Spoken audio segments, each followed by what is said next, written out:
우리는 보통 패러다임이라는 얘기를 많이 합니다. 패러다임이라는 것은 한 사회의 중심적 이론이나 사고를 얘기하죠. 아마 기업 경영에 있어서 패러다임이 ESG라는 것은 이미 많은 기업인들에 의해서 숙명으로 받아들여지고 있는 것 같습니다. 그러나 일반 사람들의 삶 속에서 메타버스도 마찬가지로 또 하나의 패러다임이 되고 있습니다. 패러다임이라는 큰 파도는 맞서 싸워서는 생존할 수가 없습니다. 패러다임의 방향에 몸을 그대로 실는 거죠. 그게 유일한 생존책입니다. 오늘 두 개의 패러다임, 메타버스 그리고 ESG가 어떻게 대한민국의 새로운 경제 성장의 핵심 엔진이 될 것인지, 돼야 하는지에 대한 말씀을 드리도록 하겠습니다.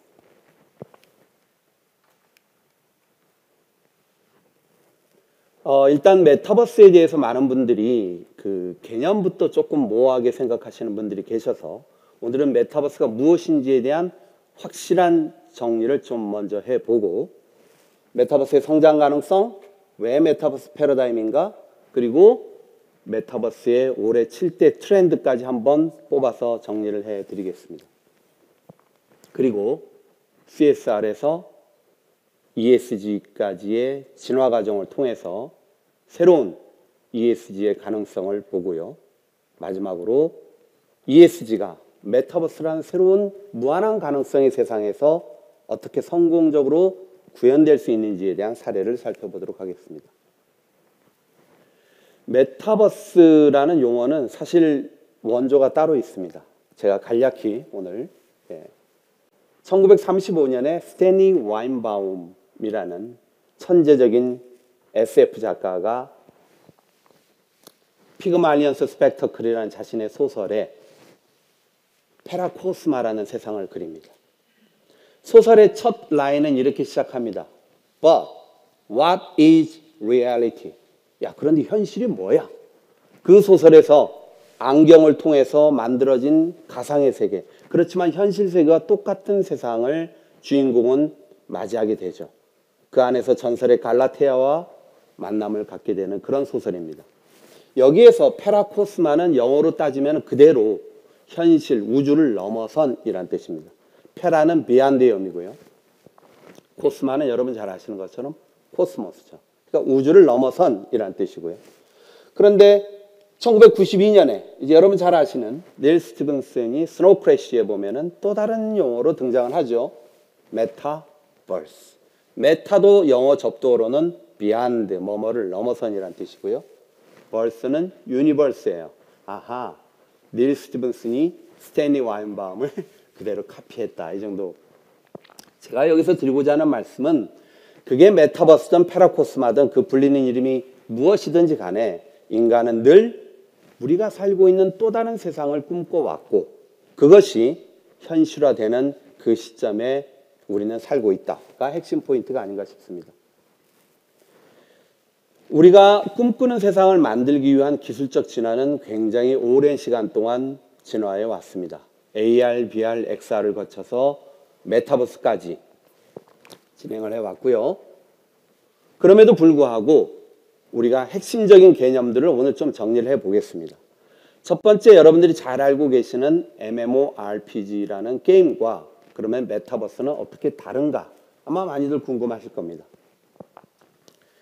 XR과 메타버스는 근본적으로 기술적인 기반은 공유하되 사실은 지향점이 다릅니다.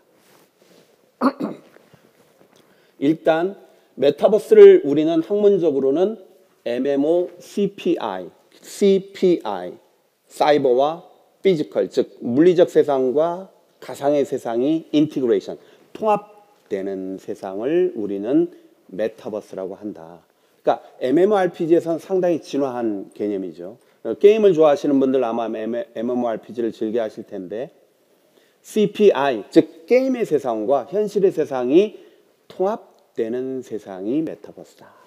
여기 보시면 협의로는 현실의 나를 대신하는 아바타가 등장을 하죠.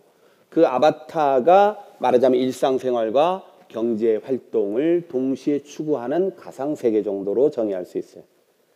그러나 이런 협의의 정의만으로는 메타버스의 무한한 가능성을 제대로 설명하기 어렵습니다. 오히려 그 밑에 보시면 광의의 정의가 나오죠. 현실 세계와 가상 세계가 여기서 세 개의 키워드를 보셔야 됩니다. 하나로 연결되고 통합되는 창조입니다. 연결, 통합, 창조가 제대로 작동돼야지 우리는 이것을 제뉴인한 메타버스라고 명명할 수 있는 거죠. 지금 현재 나와 있는 메타버스들은 사실은 프로토타입이에요. 초기 부분이기 때문에 현실 세계와 가상 세계가 제대로 연결되느냐, 통합되느냐, 그리고 그 안에서 상당한 자유도를 허락해서 참여자들한테 스스로 크리에이터, 창조자로서 자유를 허용하느냐, 이걸 여러분들이 보시면 돼요. 그러면 기존에 등장한 상용화된 많은 메타버스에서 등급이 자연스럽게 매겨질 겁니다. 연결, 통합, 창조. 중요하게 보시고요. XR, 여러분 AR, VR, XR과 메타버스는 어떻게 다른가? 그 밑에 키워드를 몇 가지 정리를 해봤어요. XR은 보통 우리는 플레잉 한다라고 얘기를 하죠. 그런데 메타버스는 크리에이팅, 창조하는 게 맞아요. 그러니까 창조를 허락하지 않으면 참여자들이 거기에서 자신이 원하는 다양한 창조 행위를 그곳이 허락하지 않으면 그것은 사실은 메타버스라고 정의하기 어렵습니다. 두 번째, 세퍼레이티드. 현실과 가상이 XR 세계에서는 분리되어 있죠. 메타버스에서는 당연히 통합되어야 됩니다. XR은 보통 하나의 목적, one purpose, 즐기는 것, 교육하는 것, 이렇게 목적이 정해져 있지만 메타버스는 그 자체가 multi-purpose 공간입니다. 마지막으로 XR은 주로 게임 센터드, 이렇게 엔터테인먼트, 게임 이런 쪽에 집중되어 있다면 메타버스는 이코노미 센터드입니다. 경제 그 자체예요. 우리가 살고 있는 세상의 경제와 가상경제가 결국 하나로 여러분 통합될 겁니다. 시간의 문제이지 통합은 필연적인 목표점이다. 결국 메타버스로 우리가 인정할 거냐 말 거냐의 전제 조건은 창조적 주체가 참여자로서 그 안에서 창조의 행위를 할 수 있도록 허용할 거냐. 두 번째는 현실세계와 가상세계가 연결되느냐. 이런 부분들을 여러분들이 좀 메타버스냐 아니냐를 판단하는 데 기준점으로 좀 삼으시면 좋을 것 같습니다. 메타버스의 핵심 요소와 특징은 한 7가지, 8가지로 대략 나눌 수 있는데요. 본인을 드러내는 다양한 또 다른 아이덴티티를 만들 수 있느냐. 그 안에서 많은 사람들과 소통하고 공동체를 만들 수 있느냐. 그 다음에 메타버스는 역시 몰입이라는 게 되게 중요한 개념이죠. 몰입, 사회적 실제감, 이런 것들이고요. 그 다음에 거침이 없어야 돼요. 어떤 네트워크를 쓰든 어떤 디바이스를 쓰든 내가 그 메타버스란 세상으로 들락날락 자유롭게 할 수 있어야 된다라는 것이고요. 다양한 컨텐츠, 게임, 교육, 헬스케어, 상거래, 우리 현실 세계의 모든 기능들과 컨텐츠가 메타버스에서는 그대로 구현이 될 것입니다. 어느 곳에서든. 그 다음에 중요한 것은 결국 왜 우리는 메타버스를 패러다임이라고 하느냐, 주목하느냐, 메타버스 그 자체가 경제이기 때문에 그렇습니다. 메타버스에 관련된 정책은 사실은 국가 성장 정책입니다, 여러분.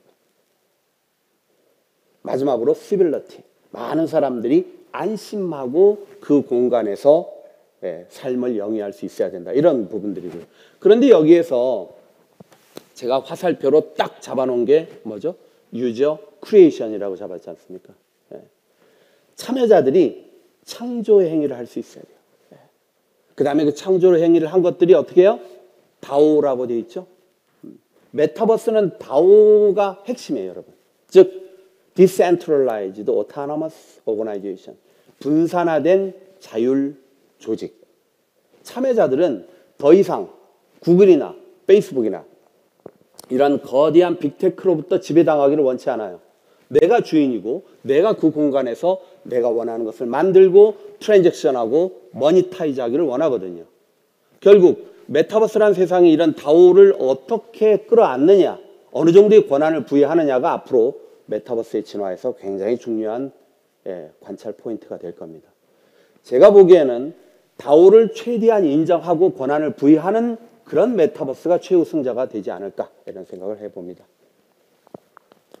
확산 요인이 여러 가지가 있습니다. 기술적 요인이 있고요. 그 다음에 아무래도 코로나 팬데믹의 영향 부인할 수 없습니다. 놀이와 경험을 중시하는 새로운 세대 MZ의 아주 액티브한 참여, 창조 이런 것들이 역시 중요하고요. 컨텐츠를 창작하고 소비하는 문화도 바뀌고 있죠. 많은 케이스들이 만들어지고 있고요. 저희 서강대학교도 메타버스 유니버시티, 즉 메타버시티의 글로벌 오픈 플랫폼을 지금 구축하려고 많은 준비를 하고 있습니다. 대한민국의 많은 대학들, 더 나아가서 전 세계 400개 예수의 대학들이 그 수십만의 대학생들이 함께 메타버스에서 학문을 원하고 서로 협업하고 미래의 진로를 탐구하는 그런 공간의 구축들이 이제 현실적인 프로젝트화하고 있는 것이죠. 자, 제가 MZ 세대들한테 물었어요. 제 제자들한테. 너희들이 왜 이 메타버스의 주인공이냐?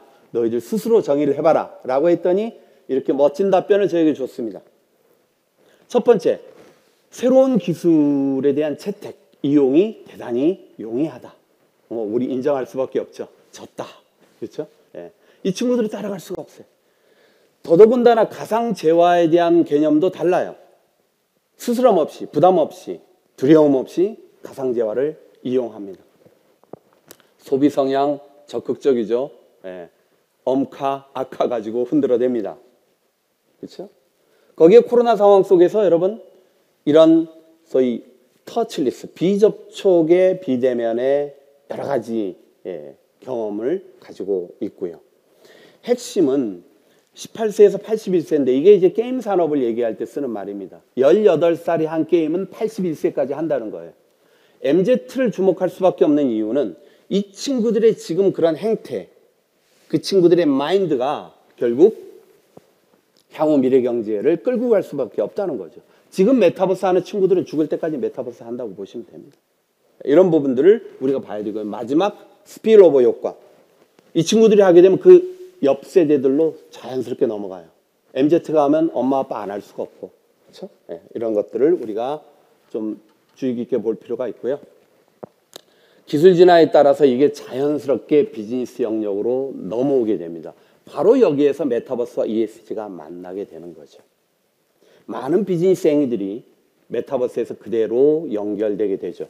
빌 게이츠가 기고문에서 이런 얘기를 했더군요. 향후 2, 3년 사이에 모든 비즈니스의 거래, 미팅 등은 아마 메타버스로 이동할 것이다. 예.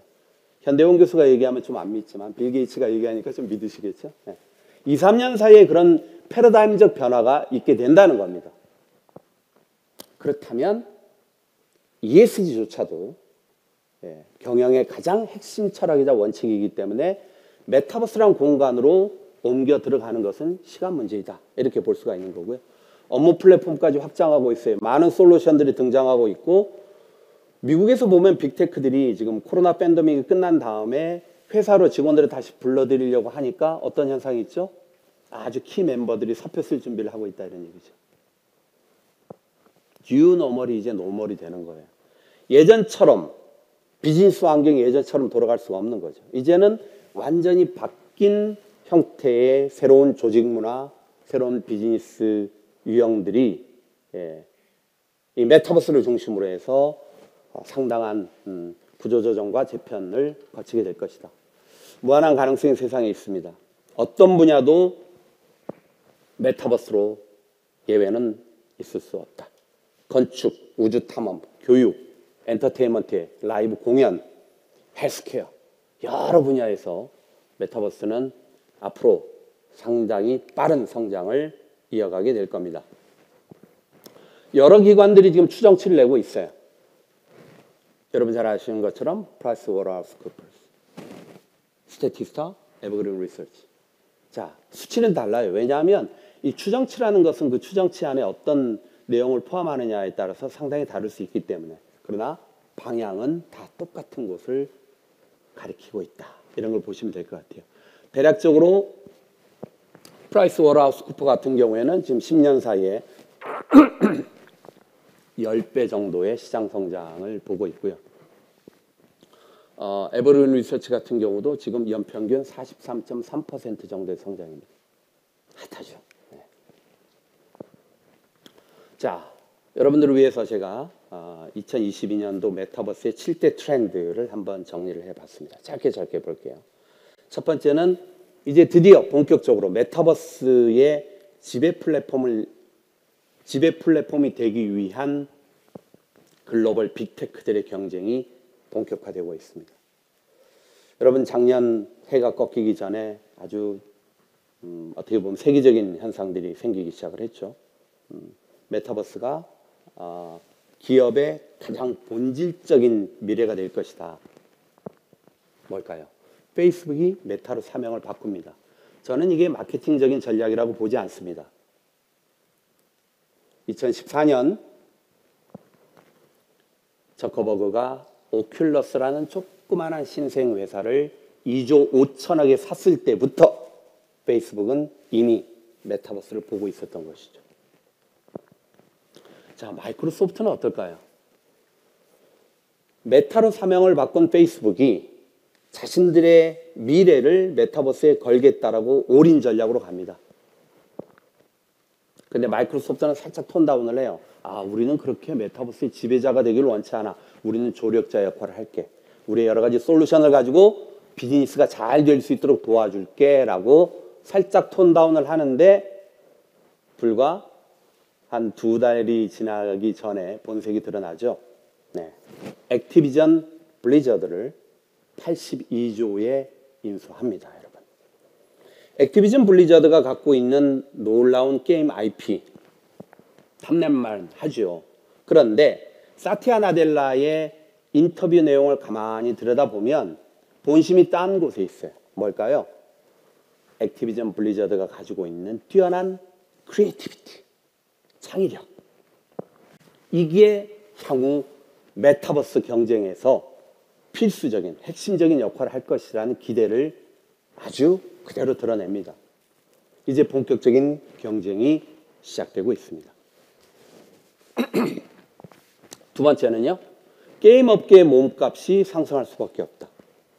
아까 제가 MMORPG, XR과 메타버스가 어떻게 차이가 있는지는 개념을 정확하게 잡기 위해서 설명을 드렸지만 기술적으로는 게임의 기술, 그 중에서도 MMO의 기술, Massively Multi-User Online, 즉 많은 수의 이용자들이 동시에 다중 접속한다는 이 MMO는 어떻게 보면 게임 업계가 가장 전문가들이거든요.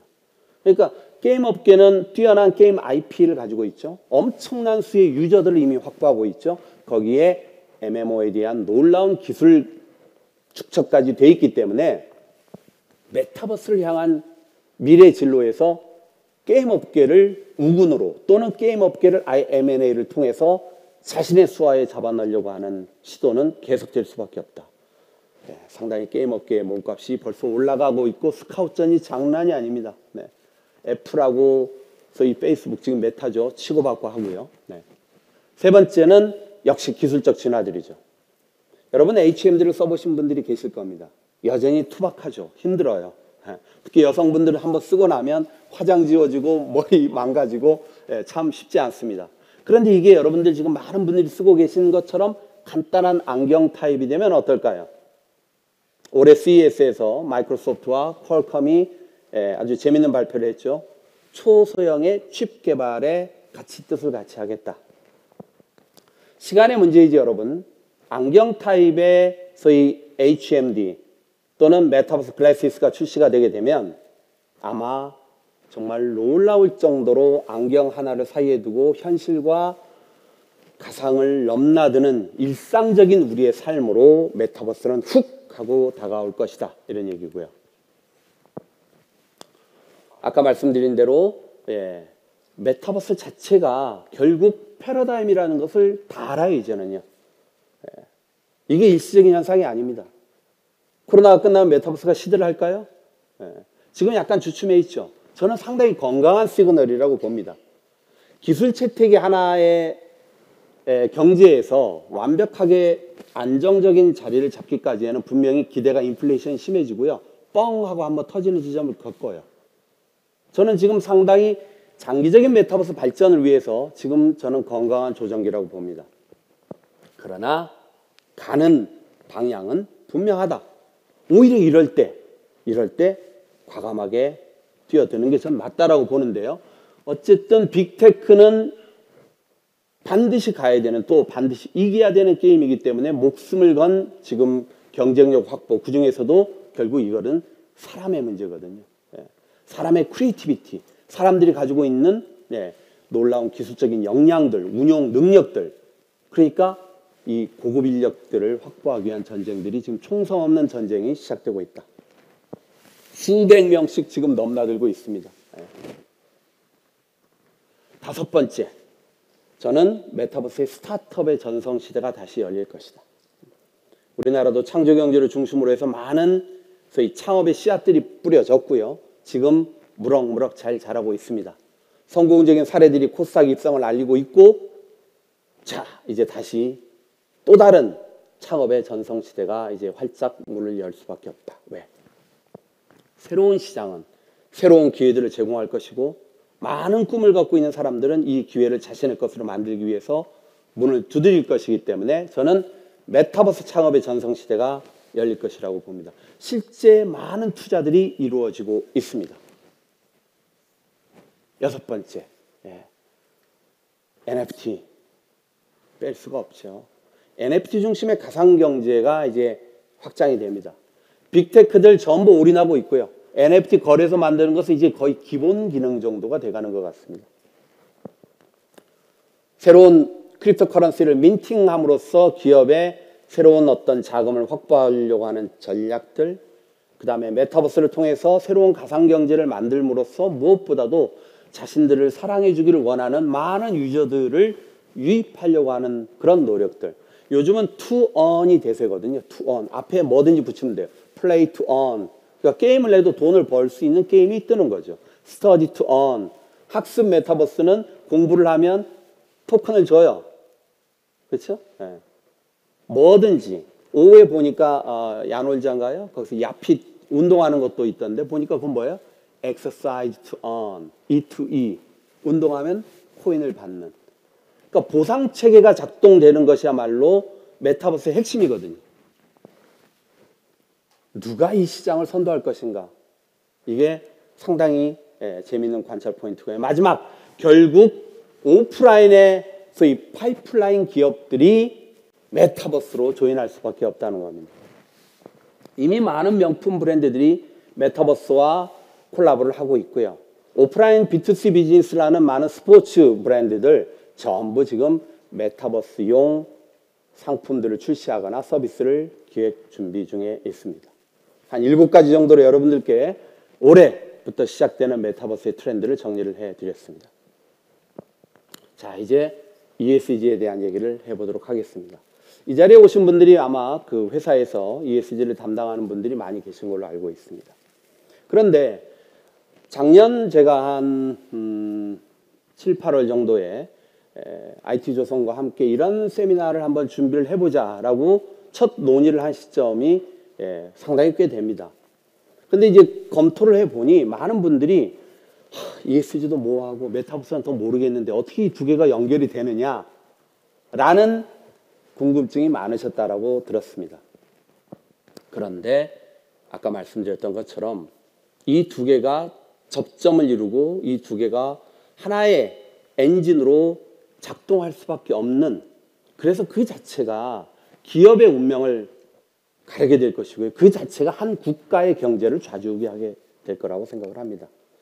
자, 그래서 제가 그러면 어떻게 쉽게 설명을 할 것인가 생각을 해봤더니 역시 CSR에서 CSB 그리고 ESG로 이르는 하나의 진화의 과정. 여러분들 CSR 다 하셨죠? 네, 많이 해봤을 겁니다. CSR은 기본적으로 사회적 책임을 다하자.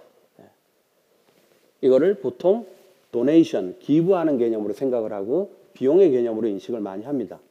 그런데 CSB로 가게 되면 좀 달라요. 그렇죠? 네. 사회 문제를 해결하는 것으로 어떻게 우리 기업도 좀 이익을 그래서 같이 상생할 수는 없을까 쪽으로 진화를 하게 되죠. 예. 그 CSB에 아마 여러분들이 많은 업력들이 있을 것이고 석세스 스토리도 가지고 계실 거예요. 그러면 CSB까지만 오면 ESG와 메타버스 연결은 굉장히 쉽습니다, 여러분. 자, CSB가 기본적으로 기업의 이윤과 사회적 문제 해결, 공유 가치를 통한 뭔가의 상생 이런 쪽에 있잖아요. 근데 이 ESG로 조금 가게 되면 거기서 조금 더 나가죠. 환경적인 측면, 사회적 책임의 문제, 거버넌스라는 지배구조나 책임 경영, 윤리 경영 뭐 이런 것들을 다 포함하는 그런 ESG에서의 최종 목표는 뭘까요? 지속 성장 가능성이죠. Sustainability. 그러니까 결국 CSB 정도만 와도 과정과 목적 자체가 긍정적이어야 되는 거죠. 더 이상 이거는 비용이 아니죠. 이거는 투자죠. ESG는 그래서 이걸 통해서 뭘 하겠다는 겁니까? 더 나아가서 이미지 정도 좋아지는 정도가 아니라 뭘 하겠다는 거예요? 우리 기업으로 안정적인 건강한 돈들이 막 들어와서 재무 안정성까지 이루어내는 그런 목표점을 가지고 있잖아요.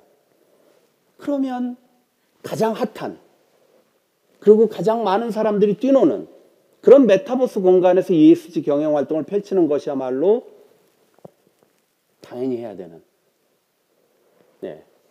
그런 경영 활동의 핵심이 아닐까 생각을 합니다.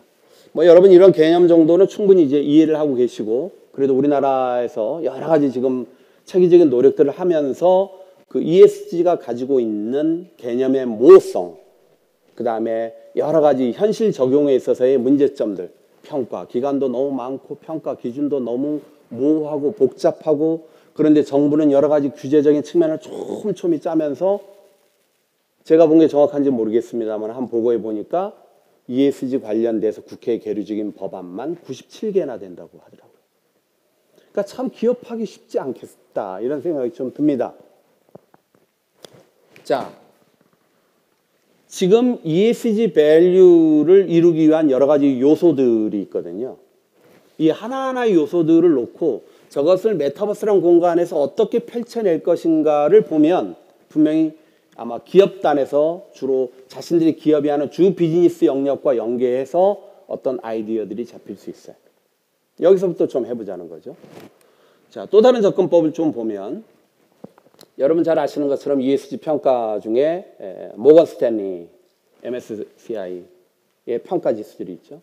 여기에 한번 구체적으로 딱 펼쳐놓고 어떤 분야에서 우선적으로 메타버스와 접목된 형태의 어떤 아이디어 또는 어떤 프로젝트, 좀 더 나아가서 서비스나 프로덕트까지 가볼 수 있느냐 이런 것들을 고민해 보시면 1차적으로 제가 한번 보니까 이렇게 빨간색으로 박스를 친 부분들이 이미 석세스 스토리가 나오고 있는 분야들이다 이런 얘기죠.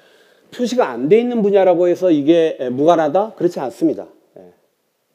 충분히 나중에는 우리가 살고 있는 세상이 메타버스이기 때문에 ESG의 모든 활동들은 결국 어떤 형태로든 메타버스 속에서 펼쳐질 수밖에 없다. 이렇게 보시면 될 것 같고요. 작년 대비 올해 이렇게 보면서 사실은 메타버스와 ESG의 석세스 스토리들이 계속 쏟아져 나오고 있습니다. 아마 이 자리에 계신 많은 회사 분들 중에 저기 우리도 있네. 뭐 여기 보시면 있죠. 아까 SK텔레콤 ESG 담당 임원분도 와 계시던데 많은 노력들을 하고 있고 그 자체가 좋은 저는 출발점이라고 생각을 합니다. 해외에도 지금 굉장히 많은 케이스들이 있습니다.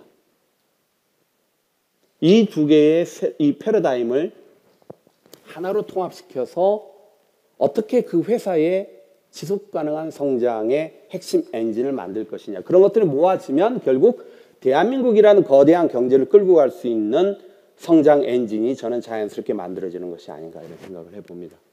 몇 가지만 좀 추려서 볼까요? 이 부분은 틸론이라는 회사가 가지고 있는 DaaS라는 솔루션입니다. Desktop as a Service. 지금 오른쪽을 보시면 오큘러스의 이 컨트롤러를 가지고 메타버스 안에 뭘 집어넣었죠? 데스크탑을 그대로 집어넣었어요. 자, 저렇게 되면 어떤 장점이 생길까요? 일단 페이퍼리스가 되죠. 제 주위에도 보면 출력을 좋아하는 사람들이 있어요. 프린트. 예, 제가 그런 친구들 보면 쓱 너 식목일에 나무는 심었니? 이렇게 제가 농담을 하거든요. 자, 데스크탑을 그대로 메타버스에 옮길 수 있다면 어떤 장점이 있을까요? 회의, 아이디에이션 비즈니스 미팅, 모든 행위들이 심지어는 수업까지도 거의 비용 없이, 추가의 비용 없이 해결할 수 있는. 사람들이 이동할 필요 없죠. 이동만 하지 않아도 어마어마한 탄소 절감이 있게 됩니다. 종이 안 쓰게 되니까 또 이런 솔루션 하나가 세상을 어떻게 바꾸는지, 이것이 어떻게 ESG와 연동되는지만 보셔도 와, 상당한 가능성들이 벌써 이렇게 감지되지 않습니까, 여러분? 또 다른 걸 볼까요? 유니티에서 한 일종의 컨테스트인데요. 전 세계에서 지금 메타버스를 구축하는 엔진들이 몇 개가 있는데 그 중에서 가장 대표적인 엔진 중에 하나가 유니티입니다. 유니티에서 유니티 포 휴머니티라는 소위 컨테스트를 열어요. 이게 이제 ESG하고 직접적으로 연결이 되는 겁니다. 거기서 최종적으로 선발된 작품들을 보니까 첫 번째, 퓨처 알레포라는 인터랙티브한 VR 게임이 선정이 돼요. 이 알레포는 시리아에 있는 도시입니다. 파괴된 도시에 소녀는 꿈을 꿉니다. 자신이 아름다운 미래의 알레포를 종이로 만들기 시작을 해요. 그 모티브에서 나온 게임이 퓨처 알레포입니다. 이 사진은 유엔 난민기구에서 실제 이 HMD를 쓰고 그렇게 건설되는 퓨처 알레포를 같이 보는 체험을 하는 장면이고요. 세상이 바뀌는 거죠. 자, 또 볼까요? 네. 오염된 바다를 탐험하는 어린이가 바다 오염의 진실을 찾아가는 게임. 사무드라. 그 다음에 미국의 주거 시스템의 불평등. 디트로이트에 사는 한 흑인 소녀가 할머니와 같이 살면서 미래 탐험, 미래 시간의 여행을 하게 되면서 펼쳐지는 이야기들. 이런 걸 통해서 기업은 사회의 문제를 함께 고민하고 그거를 해결하기 위해서 힘을 실어주는 거죠. 이런 성공적인 사례들이 나옵니다. 자, 우리나라 거 좀 보죠. 삼성전자에서 일루미노라는 소위 장애인, 저시력 장애인들을 위한 소위 소프트웨어예요. 이거를 기업 이하를 통해서 보게 되면 상당한 보정 효과가 있으면서 뚜렷하게 이제 사물을 볼 수 있는 그런 앱인데요. 지금까지는 이런 기능들의 지원을 받기 위해서 거의 1,000만 원 정도의 그런 장비 시설 이런 것들을 이용을 했다고 하는데 기업 이하는 딱 12만 원이에요. 이것만 사면 소프트웨어는 삼성에서 무료로 주고 있어요. 그런데 그런 좋은 일을 하다 보니까 이번에 스파이크스 아시아라고요. 아시아권에서는 가장 큰 광고 대상인데 저 광고로 대상까지 거머쥡니다. 그러니까 착한 일을 하면 돈줄이라고 요즘 얘기하더라고요. 그렇죠? 돈줄도 맞고 상도 받고 사람들도 몰려오고 이런 좋은 일들이 있는 것. ESG야말로 사실은 그런 측면에서의 기업의 미래성장 가능성을 얘기하는 것이 아닌가 생각이 듭니다. 마지막 하나 보죠. 사실은 어떤 기업 하나가 메타버스 상에서의 ESG를 구현을 독자적으로 하기는 쉽지 않습니다. 그러나 테크놀로지를 가지고 있는 회사, 메타버스의 플랫폼을 가지고 있는 회사와 콜라보를 하게 되면 상당히 작은 비용으로 빠른 시간 안에 ESG의 성과를 낼 수도 있어요. 여기 있는 것은 두나무, 여러분 잘 아시는 두나무의 메타버스 플랫폼인 세컨블록에서 실질적으로 나무 심기를 하게 되고 그 나무 심기의 결과가 현실로 이어지는 이런 캠페인을 산림청과 함께한 결과도 있습니다. 그럼에도 불구하고 우리는 메타버스가 현실화되는데 또는 ESG가 현실화되는데 많은 문제점들을 가지고 있어요. 기술적인 문제, 인력의 문제, 비용의 문제, 그렇죠? 인식의 문제, 가이드라인, 법 규제의 문제. 그러나 분명한 것은 ESG, 기업 경영의 패러다임이죠. 메타버스. 결국 우리가 가야 될 경제, 새로운 경제의 패러다임이죠.